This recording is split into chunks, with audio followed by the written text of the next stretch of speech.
बड़ी खबर पीओके से जुड़ी हुई, जहां पर पाकिस्तान पर नरेंद्र मोदी ने सबसे बड़ा बयान दे दिया है और उन्होंने अगली बातचीत के लिए शर्त रख दी है कि पाक गोली चलाएगा तो यहां से गोला चलाया जाएगा और भारतीय जवानों को यह आदेश भी दे दिया गया है और बात होगी तो सिर्फ और सिर्फ पीओके पर होगी। मतलब पीओके भारत का हिस्सा होगा तभी पाकिस्तान से टेबल पर बात होगी। जेडी वांस और नरेंद्र मोदी के बीच जो बातचीत हुई है उसका खुलासा हो रहा है। अमेरिका के उपराष्ट्रपति से प्रधानमंत्री नरेंद्र मोदी की बात हुई है और उन्होंने कहा है कि हमें किसी की मध्यस्थता की जरूरत नहीं है और यह भारत का आंतरिक मामला है। पाकिस्तान से आतंकी सौंपने पर भी बातचीत हुई है। सूत्रों के हवाले से यह बड़ी खबर इस वक्त आ रही है कि बात होगी तो सिर्फ और सिर्फ पीओके पर होगी। आतंकियों को पाकिस्तान भारत को सौंपे और इसके अलावा भारत ने साफ रुख अख्तियार कर लिया है कि कोई मध्यस्थता कराने की ना सोचे। अनुपम जी, कल खबर आई कि मध्यस्थता अमेरिका ने करा दी और फिर देश में तमाम तरीके की बातें होने लगी कि सरेंडर कर दिया सरकार ने, बहुत कुछ हो गया।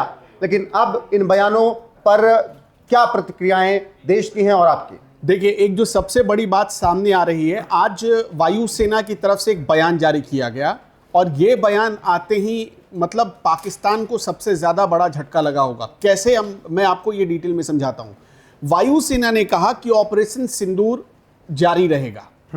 जैसे ही वायुसेना ने ये बयान दिया, एक बात तो, एक मैसेज तो बिल्कुल क्लियर थी। वो मैसेज क्या था कि अगर सीज फायर चल रहा है तो इसका मतलब हो गया कि वायुसेना को ये लिखना था कि अब सीज फायर हो गया है और ऑपरेशन सिंदूर ने जो अपना मुकाम हासिल करना था वो हासिल कर लिया है। जो मंजिल पर पहुंचना था इस ऑपरेशन को, उस मंजिल पर ये ऑपरेशन पहुंच चुका है। लेकिन वायुसेना की तरफ से जो संकेत आया उसने यही बताया कि ऑपरेशन सिंदूर आगे भी जारी रहेगा। अब जब हम ये वीडियो बना रहे हैं, अपने दर्शकों को इससे जुड़ी जानकारी दे रहे हैं। देखिए, पीओके पर हम आएंगे, थोड़ा सा धैर्य रखिएगा दर्शकों, ताकि आपको समझने में आसानी हो। इसलिए मैं पीओके पर आने से पहले ये सारी डिटेल आपको देता हूं। डीजीएमओ की जब प्रेस कॉन्फ्रेंस चल रही थी, यानी सेना का जो थोड़ी देर पहले जब हम वीडियो बना रहे थे उससे कुछ ही मिनट पहले सेना का प्रेस कॉन्फ्रेंस हुआ है। उस प्रेस कॉन्फ्रेंस में सेना के मतलब डीजीएमओ के सामने भी ये सवाल आया तो उन्होंने इसके जवाब में यही कहा कि जब दो देशों के फाइटर प्लेन्स लड़ रहे होते हैं, जब दो देशों की आर्मी आमने सामने होती है, गोलीबारी चल रही है, तो ये युद्ध जैसी ही स्थिति है। सीज फायर मानना ये उनका काम है, पाकिस्तान माने, क्योंकि हमने तो सीज फायर का वायलेशन किया ही नहीं है। हमने तो सिर्फ आतंकी ठिकानों को टारगेट किया, हमने कहीं भी सीज फायर को नहीं तोड़ा। जो डीजीएमओ ने साफ शब्दों में कहा और संकेत दी, उसका मतलब यही था। अब जो जानकारी आ रही है रोहित, आज आपको भी पता है कि प्रधानमंत्री नरेंद्र मोदी, ये जो डीजीएमओ की प्रेस कॉन्फ्रेंस हुई थी, उससे पहले विदेश मंत्रालय की भी प्रेस कॉन्फ्रेंस हुई थी और उससे पहले हमने ये देखा था कि आज प्रधानमंत्री नरेंद्र मोदी ने मीटिंग बुलाई थी। इसमें तीनों सेना प्रमुख, हमारे जो सलाहकार हैं, चीफ एडवाइजर हैं, सुरक्षा सलाहकार हैं, वो पहुंचे थे। इसके अलावा रक्षा मंत्री पहुंचे थे और खुद प्रधानमंत्री थी और 2.5 घंटे से ज्यादा ये मीटिंग चली। 2.5 घंटे से ज्यादा इस मीटिंग का चलना, इस मीटिंग में क्या डिस्कस हुआ, आपने देखा कि कल शाम 5 बजे जैसे ही ये खबर आई कि अब दोनों देशों के बीच, यानी भारत और पाकिस्तान के बीच सीज फायर पर सहमति बनी है, डोनाल्ड ट्रंप ने जैसे ही ट्वीट करके ये जानकारी दी, उसके कुछ ही देर बाद हमने ये देखा कि भारतीय सेना तो पूरी तरह मान रही थी, लेकिन पाकिस्तान की ओर से इसका वायलेशन किया गया और इसके वायलेशन के बाद कल भारत ने जवाबी कार्रवाई भी की। तो जब ये जवाबी कार्रवाई हुई तो साफ हो गया कि जो भारत की शर्तें थी उसे पाकिस्तान ने नहीं माना।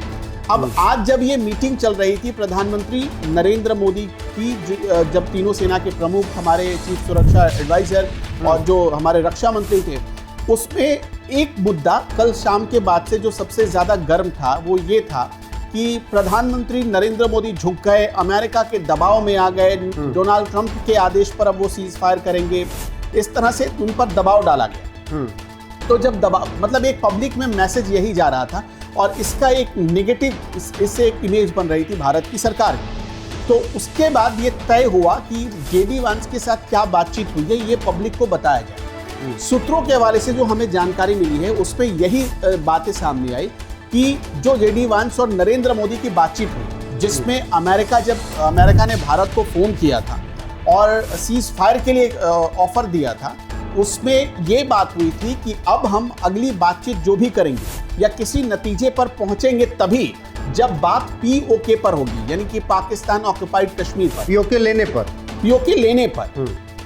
अब एक बात बहुत ध्यान से, आज एक संकेत भी डोनाल्ड ट्रंप ने दिया है। उन्होंने कहा कि चाहे मुझे 1000 साल लगाना पड़े या लग जाए, जो कश्मीर की समस्या है उसका समाधान हम ढूंढेंगे। अब कश्मीर की समस्या किसकी तरफ से? भारत की तरफ से कोई समस्या नहीं।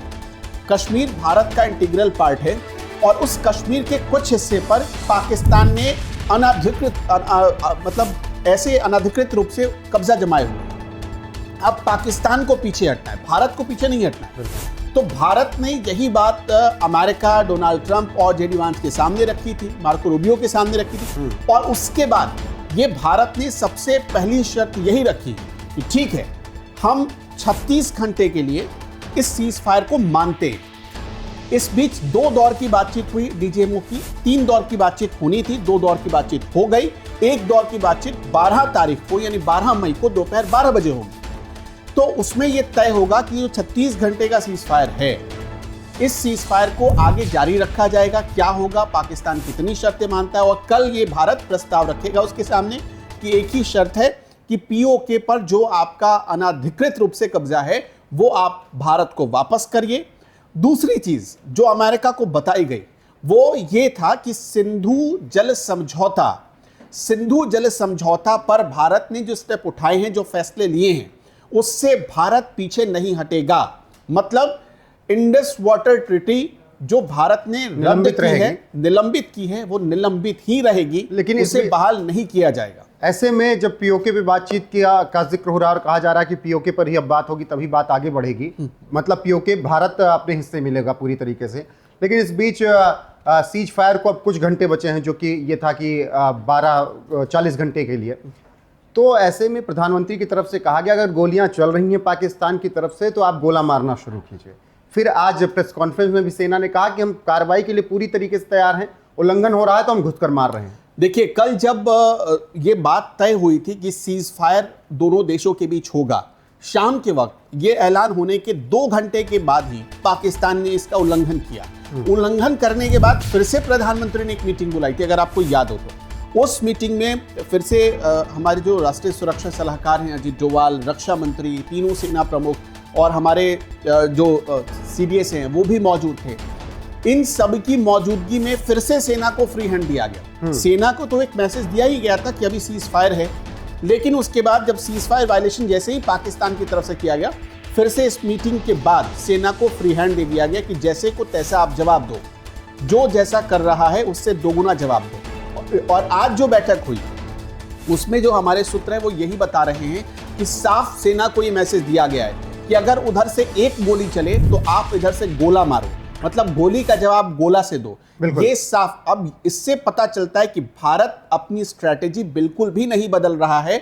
और कल जब अमेरिका से बातचीत हुई थी, मतलब डोनाल्ड ट्रंप ने मध्यस्थता की पेशकश जब की और इस बात पर दोनों देश सहमत हुए, पाकिस्तान और भारत दोनों सहमत हुए, तभी भारत ने अपना एक और स्टैंड क्लियर कर दिया था। वो स्टैंड क्या था कि कोई भी, मतलब नो फर्स्ट वॉर, ये जो पॉलिसी थी भारत की, जिसे अभी भारत ने चेंज कर दिया था, तो उस पॉलिसी को भारत ने जो चेंज किया है, मतलब जो स्टेटस अभी है उसी स्टेटस पर रहेगा। भारत किसी भी परिस्थिति में अगर ऐसा लगा कि उस पर कोई अटैक कर रहा है या उसके खिलाफ कुछ भी ऐसी कार्रवाई हुई जो उसको उकसाने वाली है या किसी भी तरह से ऐसा लगा कि पहुंचाने वाली है, तो भारत फर्स्ट अटैक करेगा। मतलब नो फर्स्ट अटैक वाली पॉलिसी यहाँ भारत ने जो बदली थी वो पॉलिसी लागू रहेगी।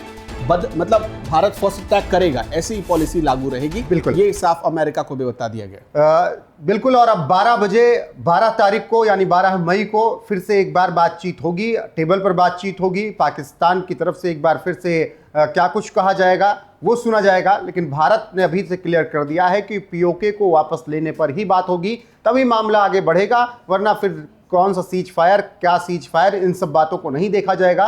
और गोली चलेगी तो हम फिर गोला मारना शुरू करेंगे। बाकी बने रहिए हमारे साथ, लगातार आपको हर एक अपडेट यहाँ पर मिलती रहेगी। अभी के लिए बस इतना ही, नमस्कार।